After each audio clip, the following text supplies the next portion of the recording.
Hey YouTube, it's January the 8th, 2023. It's Elvis's birthday. Welcome to the Bubba Continuum. I hope it's Elvis's birthday. I learned that from the movie DC Cab. So DC Cab may not be the greatest reference in the world, but anyway, welcome. I wanted to say a few things about, to follow up on a video that I put up the other day. I put up a video about what Christmas means because I had this revelation from God. And people think that Christmas is about love and warmth and holiday celebrations and spending money and so forth, trying to have the most perfect Christmas possible, which actually makes a lot of people feel very bad, very left out. And it's not about any of those things. It's about the fact that God loved us so much that He came down here. He came for us. He came to pick us up. He hasn't abandoned us, even though we deserve it, even though we're the people basically who if you have ever sinned in your life, then basically you've crucified Jesus, So we're all guilty. And He came for us anyway. He came for the people who murdered Him. He came for us. That's the big deal about Christmas. And I thought later on I should follow up because there are some other things that I should say. Now, a couple of years ago I put up a video. I really had this strong impression that the rapture was going to come anytime, like maybe that year.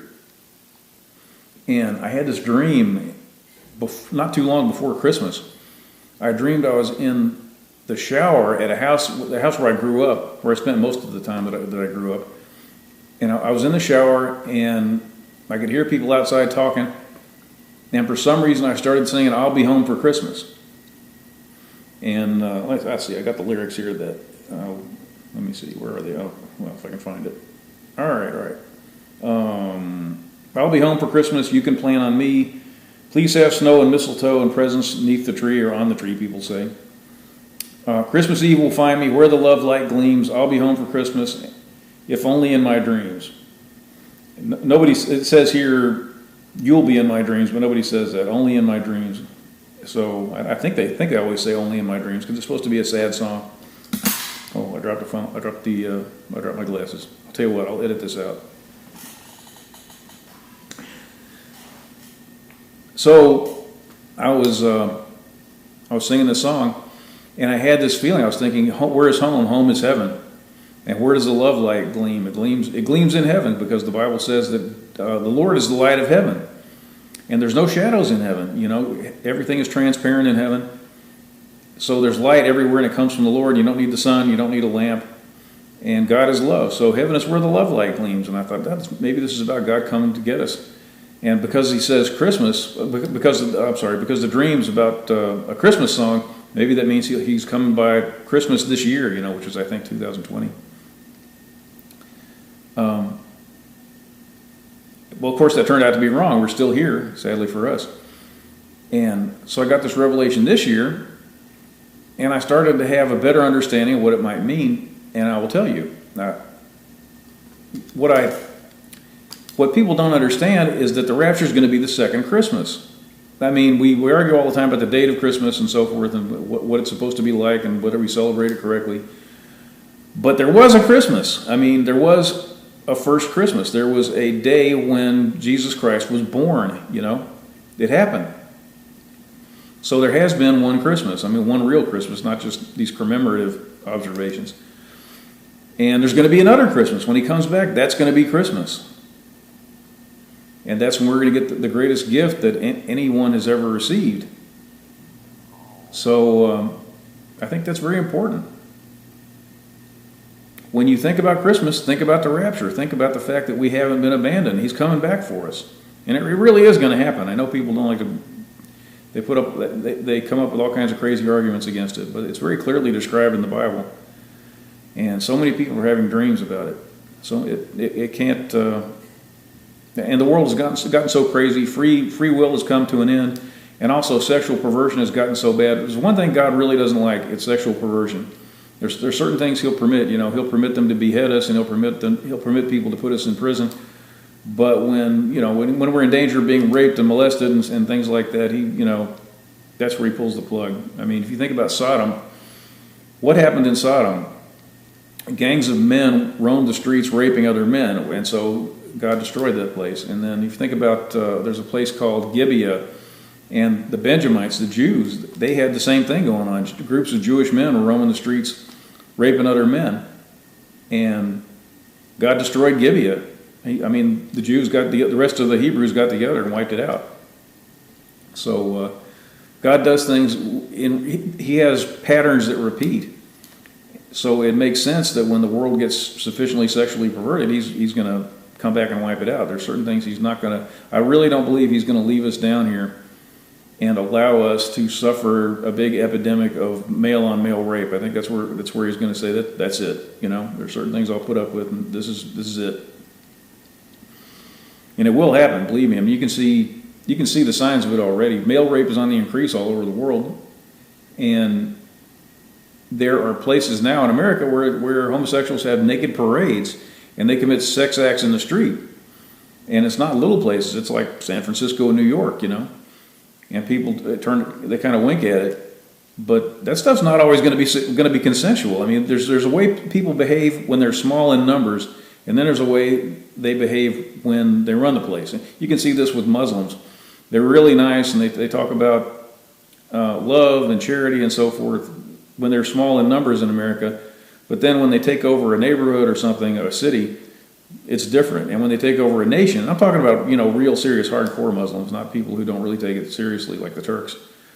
When they're in charge, then suddenly they're beating up women for wearing things they don't like, and the kind of things they do.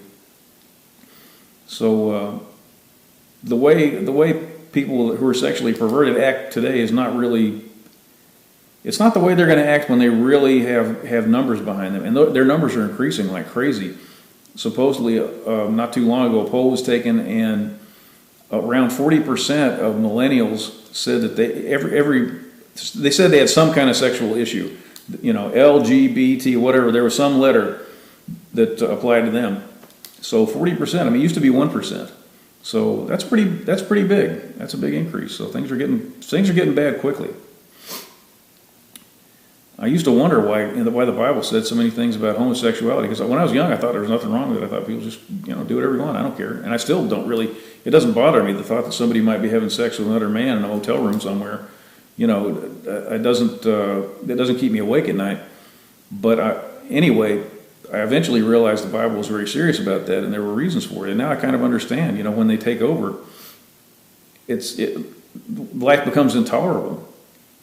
The things they do, they force us to participate, They force us to, they're forcing these pronouns on us now. I guarantee sooner or later people are going to get sued for using the wrong pronoun. It's going to happen. It'll turn out to be some kind of defamation or something. I don't know. There'll be some legal theory. So you can't. It's gotten to the point now where you have to homeschool your children unless you want them to be exposed to this stuff. There's a teacher in Canada now who wears gigantic false breasts.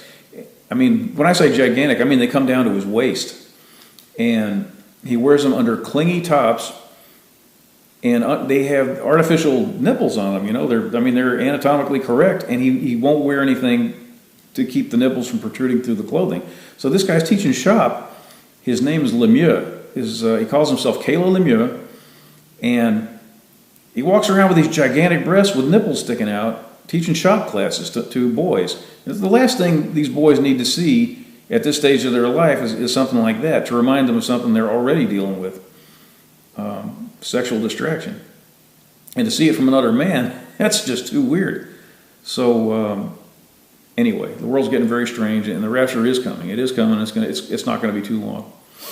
So I just wanted to put that out there and let people know that I think now I understand that dream that I had. So I think it was about the rapture, and it was about Christmas, but it wasn't about that Christmas. I think it was about the second Christmas when Yeshua returns for us. So there's so many things going on. I don't know what to talk about. I'm going to just try to mention one or two more things and then quit, because otherwise I could just sit here and talk for hours. So much revelation, so much change in my life, so many things, so much revelation coming through my wife. The most amazing woman. It is amazing to be married to this woman. There's no other way to describe it. When I talk to other people about God, sometimes they get angry, or they don't understand, or they disagree, and they say, well, Joel Osteen says this, Kenneth Copeland says that, Joyce Meyer says this. And it's not like that with us, because I'll say, here's what I think, here's what God showed me, and it seems very strange to me. And she'll just start rattling off scriptures, and God showed her something similar. And he keeps us on the same page because we're praying in tongues all the time. Praying in tongues, it puts you on the same page as the Holy Spirit. And if you're on the same page with Him, then you're on the same page with everyone else who prays in tongues. That's just the way it works. So I have a lot to say, and I guess I should. I've already talked a long time, probably. I should probably try to knock it off. I'll talk about one more interesting thing. I'm in my garage today. And why am I in my garage? Well, I'm in my garage because I got this crazy feeling like 2 weeks ago. I started feeling like God was saying, you should make your own beer. And boy, does that sound crazy to Christians, because there are a lot of Christians out there that are teetotalers, and they make up these wild, insane arguments. They say that the stuff that people drank in biblical times was just grape juice, or that you couldn't get drunk on it, Jesus drank wine. He drank wine and he ate meat. Those are two things people are just going to have to accept. Drunkenness is bad. There's no doubt about that. But teetotaling is ridiculous. If you don't want to drink, don't drink. That's fine. But the idea that it's a sin to have a drink is crazy. And I started looking through the Bible and looking at what other people had said about this. And there's interesting things in there. There's a place in Deuteronomy where the Jews were commanded to go to a certain place and get wine, beer, and whatever else they wanted, like intoxicating drinks, and have some kind of a feast. You can look it up. It's in Deuteronomy. The Bible says that God gave man wine to make his heart glad. You can't twist that. You can't say, "Oh, He gave us grape juice to make our hearts glad." Grape juice doesn't make your heart glad. Okay, it doesn't. Who would say that? Who would say pineapple juice makes your heart glad? Orange juice. No, it's talking about the intoxicating effects of wine.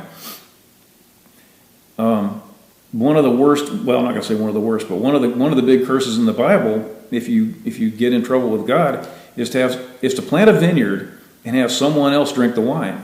You can look that up. That's in the Bible. I'm not making it up.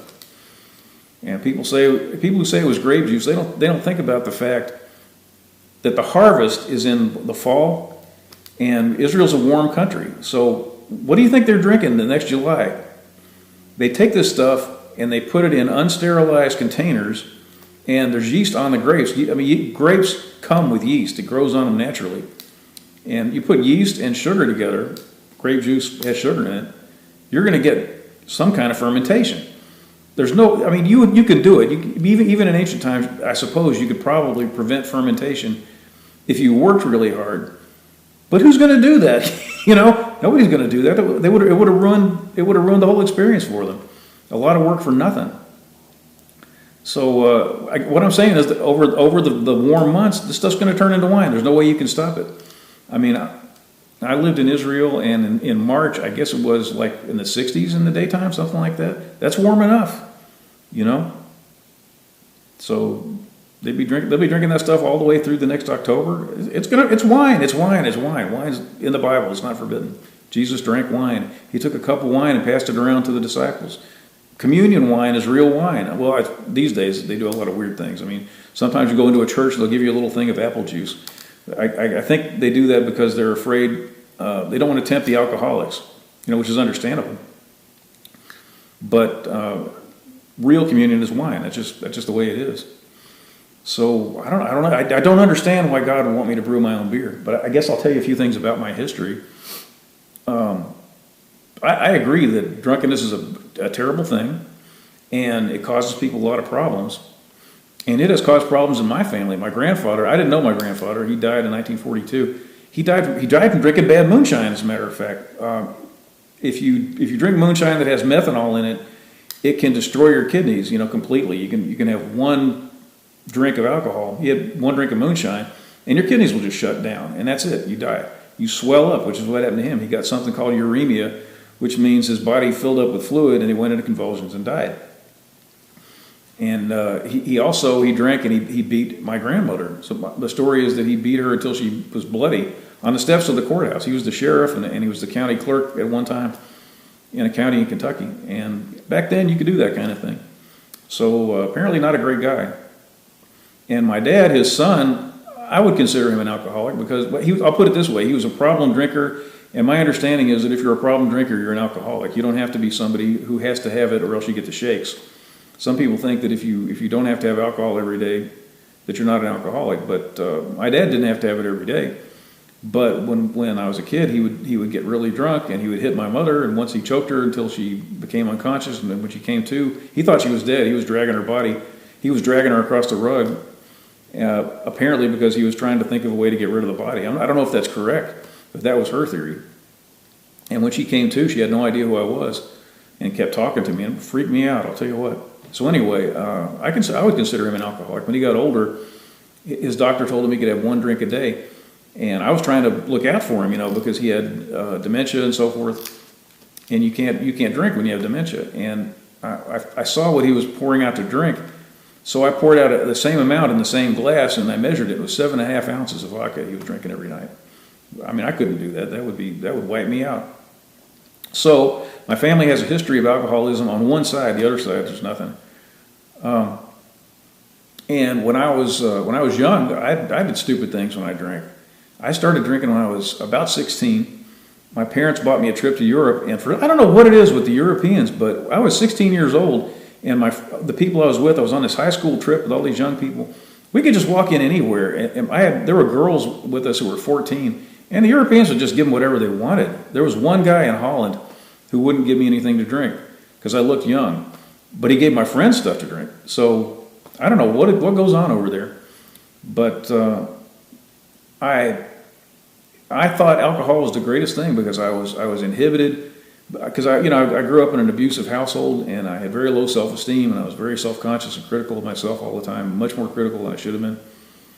And suddenly when I drank, girls thought I was wonderful. Women thought I was wonderful. They thought I was just fantastic because suddenly I had a personality, and I had all this attention from women, and I enjoyed myself, and I sang, and when I spoke, I studied French when I was in high school, and when I drank, suddenly I could speak French much better. So when I was in Europe, that was great.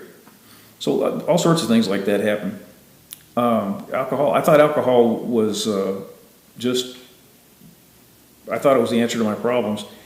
And even when I was in college, I looked forward to Friday and Saturday all week because I was going to get really drunk on those days. And we got obliterated. We got so drunk.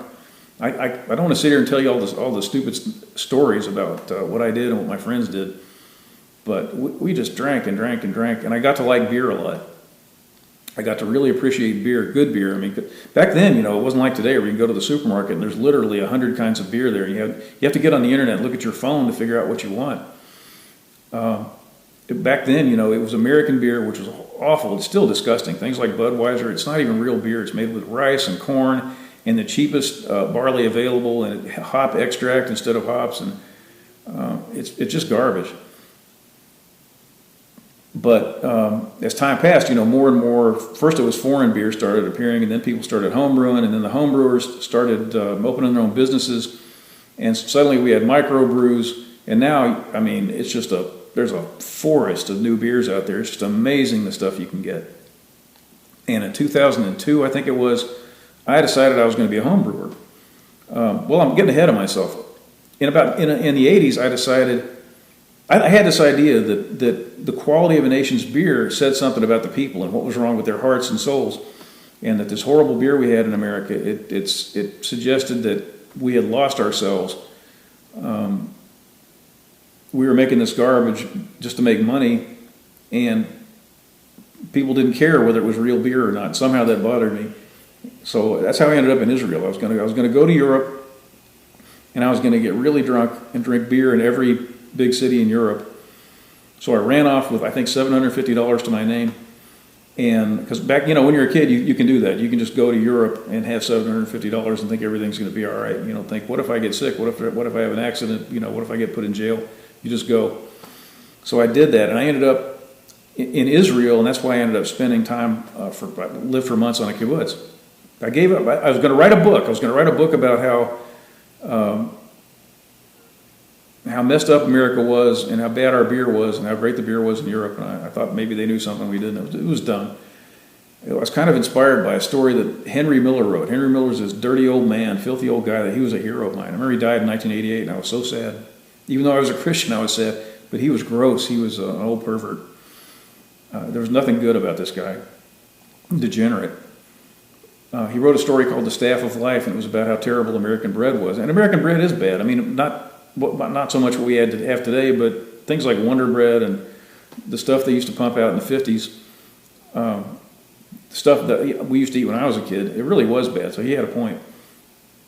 Anyway, I kind of extended that idea to beer. So I was really interested in beer. I thought it was.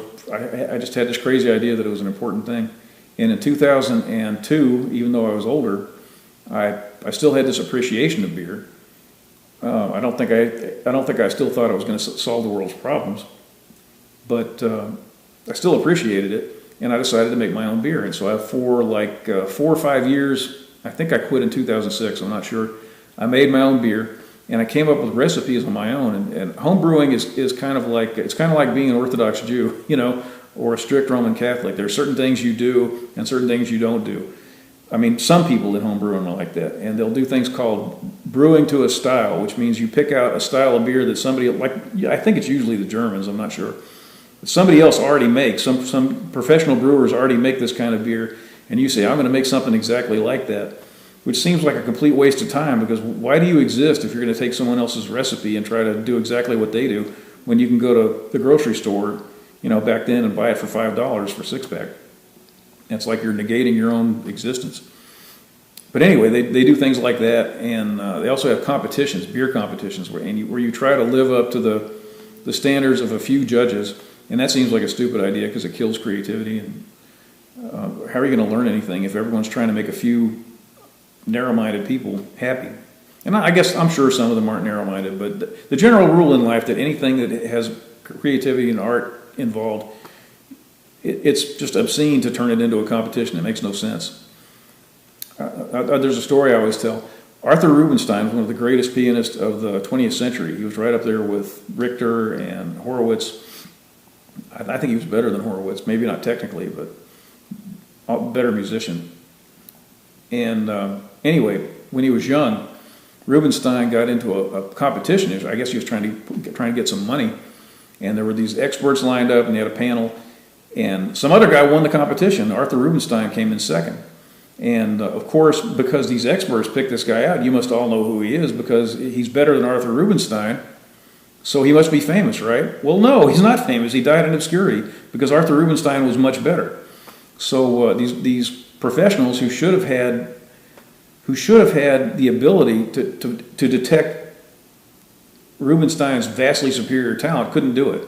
And that's how competitions are. The person who wins isn't always the person who deserves to win.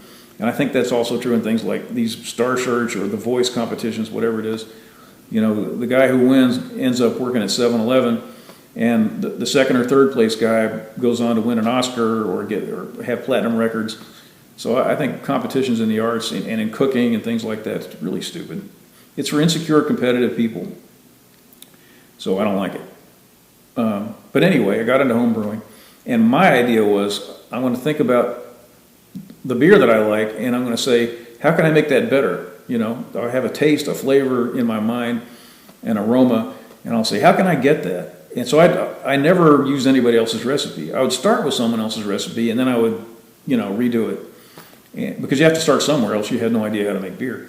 So that's what I did. I came up with my own recipes, and I have like 10 recipes. That's all I ever came up with, because I didn't really have a wide range of tastes. If I can make 10 different kinds of beer, that'll make me happy for the rest of my life.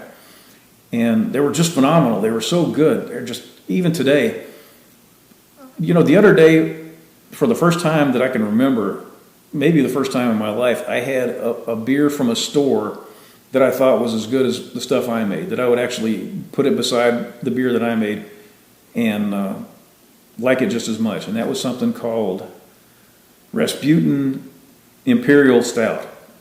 And other than that, maybe there's another one called Flying Dog Snake Dog Ale, which I can't find anymore. And other than those, I just really don't have any interest in store beer, except I've been buying it lately because I'm trying to catch up on what's going on out there. So that's the kind of brewing I did. I just had ideas in my head, and I tried to I tried to create them, and sometimes I succeeded. Sometimes I came up with things that were different that I liked better. So that's the situation I was in, and I quit, and I started thinking, I'm a Christian. No, why a Christian should be doing this? And I had all this brewing equipment, and some of it I just plain threw out, because when I moved up where I am now, my dad had dementia, and he had to go too, and I had no help, so we threw out literally tons of stuff. And my beer brewing stuff, a lot of it went in there. I mean, I had these kegs that you use, and I sold them really cheap on Craigslist. Beer towers, these things that have taps on them, threw that stuff out. I mean, I guess I probably threw out what would now cost $500 to replace when it comes to those beer towers. A lot of my measuring equipment I threw away.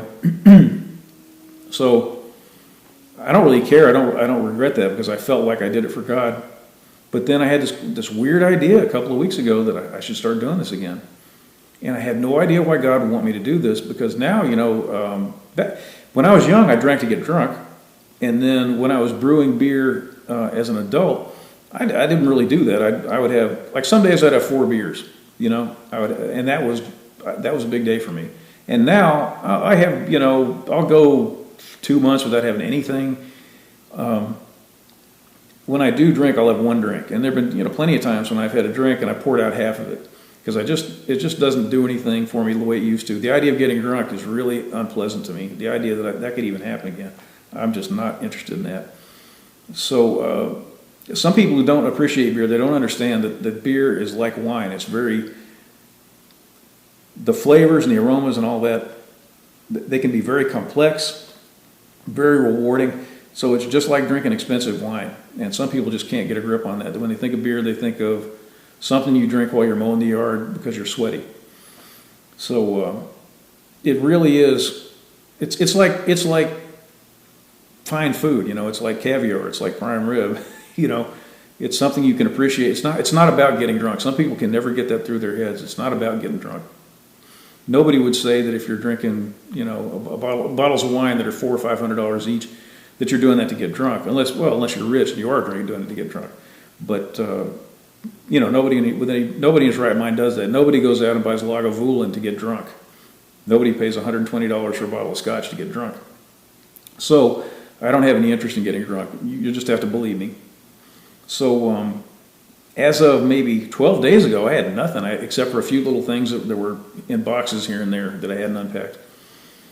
And now, as of right now, I have this thing behind me, which is a fermenting freezer, and I have a freezer in my kitchen, a new freezer that I just put in, which is going to be what's called a keezer, which means a keg freezer. You take a chest freezer and you put taps on it, and you stick your homebrew kegs in there. So I put that in yesterday. I've got a $1,000 machine from Germany that brews beer automatically. It's called a Braumeister. I say it's a $1,000 machine. I think it's really a $3,000 machine, but I bought it used. Some guy couldn't brew anymore. So I've got that. I've got a big fermenter, and I've got a big bunch of grain in my spare fridge, and I have a batch of beer right here behind me. I've got brewed a batch of beer, and I put it in a keg today. And I've got kegs on the way, and I'm going to convert this thing in the kitchen and stick them in there. I'll show you what I did. I hope you can see it.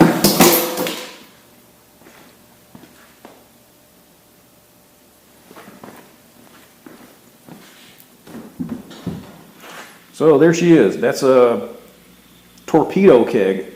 It's a little stubby keg that holds 5 gallons, and it's like a replacement for something called a Cornelius keg, which is a beverage keg that homebrewers use, which is taller and thinner. And I got this thing because I had the idea that because it was short, I would be able to put it in my spare fridge, and it turned out that was a fantasy.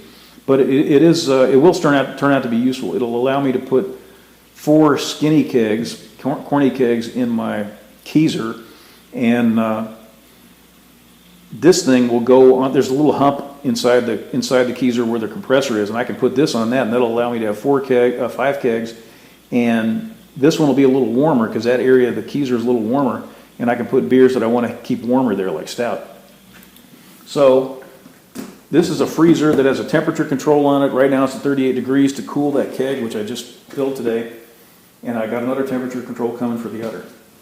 And if you think it's weird that a Christian would want a homebrew, I do too. I never saw this coming. don't have the slightest clue what this is about. And if I was told I had to stop right now, it would mean nearly nothing to me, you know. So I don't know what to say. I don't know. I think sometimes God wants to pick a fight. I know He does because you read the Bible, and He talks about that. He would say to people, "Oh, don't worry, what's going on right now? You know, don't just go with it because I'm trying to pick a fight." And you can look that up. It's actually in there. So maybe He's trying to provoke legalists. You know, a legalist is a person who thinks that Christianity is about scoring points. That God says that Christianity is like a game, and there's a scoreboard someplace, and God just has these arbitrary things that He wants you to do. Don't eat pork. Don't eat shrimp. Whatever. Don't drink a beer. Don't wear earrings if you're a woman, you know, things like that. And if you obey, then you get little points on this board, and if you disobey, the points are taken off. And that's legalism, you know. So I don't know. Maybe God did this so that legalists will be provoked. I don't have the slightest idea. I can't even guess. But I do look forward to having some of the beer. And it should be ready to drink tomorrow. I got it in here I pumped it full of CO2, so it's under a lot of pressure. And it should be carbonated by sometime tomorrow evening. And after that, it should get better and better for a few weeks because it changes, you know, when you first brew it. The yeast kind of, you know, the stuff in it falls down to the bottom and the taste changes. So I guess tomorrow night I'll have beer. And then I've got another batch of grain, so I'm ready. I'm going to make a wheat beer after this. And my next two beers are going to be, there's a lager that I made, which is just incredible. It's incredible. I had these ideas and I wrote them down, and this stuff is it's just wonderful. And then I have a stout recipe, which is really just beautiful. So I guess I'm going to make that. And I had this idea that I might want to make mead. Mead is the simplest thing on earth to make. You can make it accidentally, I guess, because it's so easy to make. It's what the Vikings used to drink, and it was found in other cultures. Vikings are known for it. It's just water and honey and yeast. That's it. You put water and honey and yeast together, and you make sure there's no bacteria or no foreign yeast in there. And a little while later, you've got mead. And I thought, I never tried this stuff before a few days ago, because I'm buying all this stuff trying to find out what's going on in the world. And I know that a lot of home brewers are into mead, and I thought I've got all this equipment now, and this sounds like it's a lot easier than making beer. Maybe I'll look into this. So I bought a bottle of mead, and I was astounded because you drink it and you think this is wine because it tastes like wine. I never knew what it tasted like. I thought this is some kind of disgusting stuff that incels drink to make a point. You know, it's something people that are like people who go to Renaissance fairs that they drink this stuff, even though they secretly hate it. And it turns out, no, this stuff is really excellent. I bought this stuff called Chaucer's Mead, and the first thing I thought of when I drank it was this expensive French wine, this white wine that my dad gave me once. And I'm not a wine drinker. I've deliberately avoided learning anything about wine because it costs so much. And I don't want to be one of these people who has to go into a restaurant and have wine or else he's not satisfied. You know, you buy a $15 meal, then you get wine, and suddenly it's a $45 meal. I never wanted to get into that. And it's so intimidating. There's so many wines. I thought I don't want to spend $80,000 to learn about wine. So I deliberately avoided learning about it. But anyway, I basically tell when it tastes good. And my dad served this thing. I think it was called Pomerol. And this mead reminded me of it. It had the same kind of complexity, the same kind of overtones, except that at the end it had a honey taste and it was sweet, whereas the white that he served was not. And I was just amazed by this stuff. So I might make some mead. They say it's expensive to make because honey is so expensive. But it's got to be cheaper than it is in the store. I bought, I think, a fifth of this stuff for, I think it was $13.99. And for me, it'll last forever because, I'm the kind of person, I'll buy a $120 bottle of scotch, and a year and a half later, I still got, a third of it. So, I'll tell you something interesting about alcohol. Alcohol is not the problem. You're the problem. That's just the truth. The Jews, when I lived in Israel, the Jews couldn't understand the volunteers. The kibbutz where I lived, the volunteers were Gentiles. Almost all of them were Gentiles. That's the way the volunteer system works. I mean, or at least it did back then. It was almost all Gentiles. And these people, for various reasons, they came from Finland and, what was the other place? Finland and Germany, almost all of them. Well, the Finns and the Germans, the Finns, it's a wonder that they're still alive. They drink so much. Alcoholism is a terrible problem there, and the Germans, they're pretty bad too. Oktoberfest is disgusting. It's like Sturgis without the motorcycles. So anyway, these people, they got riotously drunk all the time, and I was right in there with them. And the Jews couldn't understand it. I mean, one of them told me he didn't understand beer. He said, to us, it's like fizzy water. So whether alcohol is a problem depends on you. It's not the alcohol. I mean, American Indians have terrible problems with it. You can read about how I'll put it this way, they tend to be really bad drunks when they're drunk. I mean, some people get happy when they're drunk, and American Indians generally are not like that, So Zambia, my wife is from Zambia, and she says there's people in public parks with their lying on the ground face down, unconscious, because alcoholism is so bad there. So it depends on you. It depends on, I don't know, genetics and demons and so forth, your personal characteristics, your choices. So alcohol is not a problem for me. It's never going to be a problem for me because it just doesn't interest me that much. So I guess if you're confused as to why I would brew beer, why a Christian would ever do that, I'm just telling you there's nothing wrong with it. It may not be the optimal use of your time. I mean, for most Christians, but for some reason God seems to want me to do it, so I'm doing it, and it's definitely not a sin, and it's not a problem for me, and I'm not an alcoholic, and I don't know. All I can tell you is don't be narrow-minded. I'm not advising you to drink anything, because if it's a problem for you, you should stay away from it. But I don't know. It's not a problem for me. Not anymore. Sure was when I was young. Boy, I was a real idiot. So that's the news. I gave you my explanation of what I think is going on with this Christmas dream, and I'm making beer. Strange life I have.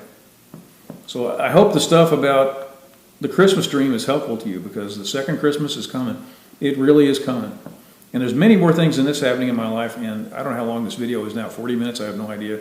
So you're not going to hear about them right now. I hope this is a blessing to you. I hope you keep praying in the Spirit, asking for correction, asking for deliverance from demons, trying to be transformed, and give to people. Give to people, and try to give according to the will of the Holy Spirit, not because people are manipulating you, because if you do that, you're going to give to people who don't benefit from it, and then you're going to get discouraged. Satan will send you people who are useless, and you'll give them things, and then you'll regret it. They say no good deed goes unpunished. That's when people say that, that's what they're talking about.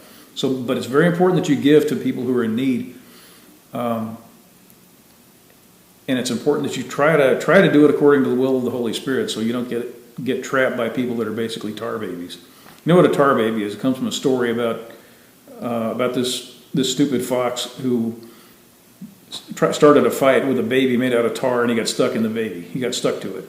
So if you don't know what that story is, look it up. Some people think it's a racist reference, because I think the phrase tar baby has been used in a racist way to describe black children, but I'm not sure. But it's not a racist term. It comes from a story. It means a quagmire, something you get stuck in. So don't try not to get stuck with unproductive people in your life, because it's a bad thing. That's it. I'm done. I really am.